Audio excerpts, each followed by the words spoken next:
L'éditorial du matin, c'est une réflexion sur l'actualité brûlante, des développements importants, des sujets d'ALIA et d'intégration. C'est tous les matins sur Studio Kalita.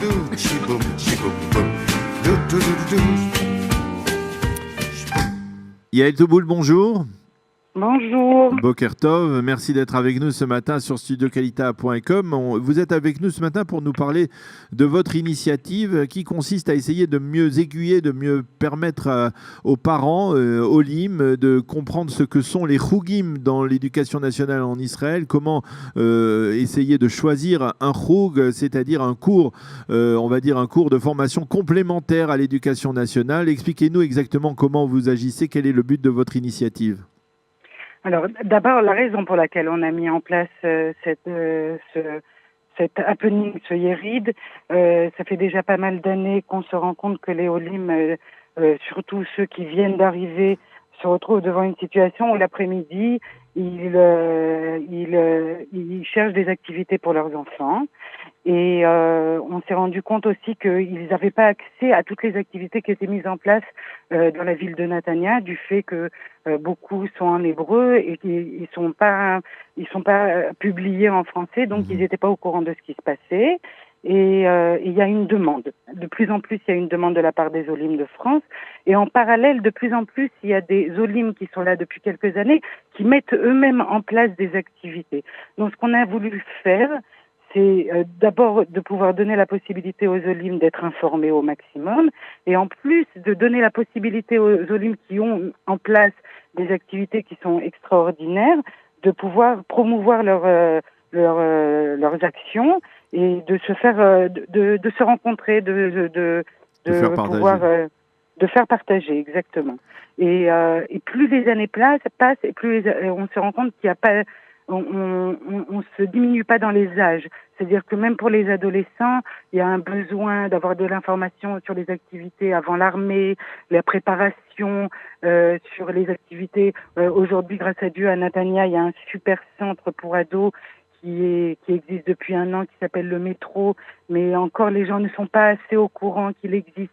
Donc aujourd'hui, c'est la fête de fin d'année, de fin de l'été et la fête du début de l'année scolaire. En quelque sorte, c'est un grand happening qu'on met en place avec d'un côté ce salon d'information et en parallèle, on va faire plein d'activités pour les enfants avec maquillage, barbe à papa, enfin tout ce qui correspond au happening, et ça nous permet et de rencontrer les gens. On recherche toujours la rencontre et l'information. Donc ça permet aux gens de se rencontrer et d'être informés. Et il y a un répondant, c'est-à-dire que les Olim, même les plus récemment arrivés à Netanya, répondent à votre invitation, ils sont présents? Une grande partie est présente. On a, Baruch Hashem, un réseau d'information aujourd'hui avec la technologie, par les WhatsApp des écoles, les groupes qu'on a formés, le newsletter de Fredo Pachter. On arrive à toucher le maximum d'Olim, des anciens et des nouveaux. Sachez que même les anciens sont intéressés à venir, mais surtout, le but, c'est pour donner l'information aux nouveaux qui n'ont pas encore leur repère, et ça leur permet de se rendre compte que d'abord, ils sont pas seuls dans leur situation, et en plus qu'il y a plein de choses qui sont mises en place pour eux. Et il y a des super activités, mais il y a des mouvements de jeunesse aussi qui font le maximum pour intégrer les Olim de France. Il y a les centres culturels de la mairie qui sont là. Il va avoir ce soir de l'équitation, des cours de natation. Il va avoir de l'art, du théâtre, de l'aide en français, même du devoir en français. Alors justement, ces chougim-là, ce sont des chougim qui seront tous en français, ou alors c'est des chougim où ce seront des francophones où on va parler en ivrite? Comment ça se passe? Il y a de tout. Il y a certains qui sont mis en place par des Français pour des Français, mais qui sont ouverts aussi à tous. Et plus les Français eux-mêmes commencent à acquérir la langue, alors ils s'ouvrent aussi au public israélien. Mais il y a aussi des activités qui sont complètement mises en place par la mairie pour toute la population, et qu'on ouvre simplement une fenêtre vers ce qui est mis déjà en place, quoi. Et les enfants intègrent aussi des activités qui sont israéliennes et ça leur permet, c'est encore une occasion de s'intégrer, d'apprendre encore la langue d'une façon plus sympathique et de rencontrer des Israéliens. Et donc il y a de tout. On se ferme devant aucune possibilité. Mais il y a une double valeur à cette soirée parce que on promouvoit aussi les Français. On donne la possibilité d'augmenter leur parnassin et ça, on adore à faire ça. Alors nous sommes au premier jour de l'année scolaire. Quelles sont les difficultés que rencontrent en tout cas à Natania les Olim en ces premiers jours de la rentrée des classes? Quels sont les points importants que vous constatez, vous, les difficultés qu'ils rencontrent et auxquelles ils doivent faire face? Je vais vous dire, dans tout, d'abord, je pense que c'est pas simplement sur Natania, toute Olé le premier jour, toute maman qui doit amener son enfant dans une école, le premier jour, c'est toujours très émouvant. Alors encore plus quand on n'a pas la possibilité de communiquer avec le professeur. Et les choses qu'on remarque, il y a deux choses qui sont assez marquantes pour les francophones.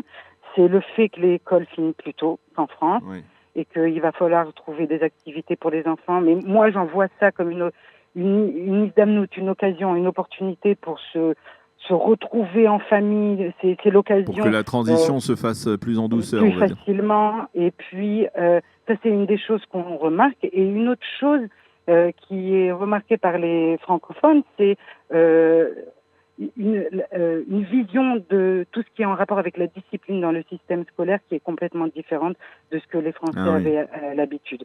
Mais encore une fois, ça aussi, avec le temps, ça devient quelque chose qui peut un tremplin pour faire d'autres choses parce que le fait qu'il y a moins de discipline, c'est une opportunité pour les enfants de devenir plus indépendants, de prendre leurs responsabilités et pour les parents aussi d'être plus à l'écoute de ce qui se passe dans le système scolaire. Il y a un vrai partage entre les professeurs. Je sais pas, moi j'étais assez jeune la France, mais jamais un professeur en France ne donne son téléphone portable et donne la possibilité aux parents de téléphoner, de se renseigner si son enfant a passé une bonne journée. Et je pense que c'est une opportunité. Alors il est vrai qu'il y a des choses qui sont différentes du système scolaire français, mais il y a beaucoup de choses qui sont très positives dans le système israélien. Il ne faut pas oublier aussi de les souligner. Eh bien, Yael Touboul, merci d'avoir répondu à nos questions, nous avoir fait partager donc cette initiative, cette kermesse, cette grande kermesse de début de l'année scolaire qui va permettre donc aux Olim et au moins on va dire aux Israéliens francophones déjà plus intégrés de se rencontrer, de partager leur expérience et de découvrir les différentes activités qu'on peut leur proposer donc à Natania en français ou même en ivrite, donc pour les jeunes et les moins jeunes. Merci d'avoir été avec nous ce matin sur studiocalita.com et bonne journée et bonne chance pour cette initiative. Merci, je tiens simplement à le redire, c'est au 71 rue Arafou, que ce soit à 6h, c'est ouvert à tout le monde, il y a entrée libre, venez avec vos enfants, venez passer une après-midi sympathique, une après-midi d'information et de rencontres. On vous attend avec grand plaisir. Merci encore Yael Touboul et bonne chance. Bonne journée. L'éditorial du matin, c'est une réflexion sur l'actualité brûlante, des développements importants, des sujets d'ALIA et d'intégration. C'est tous les matins sur Studio Calita.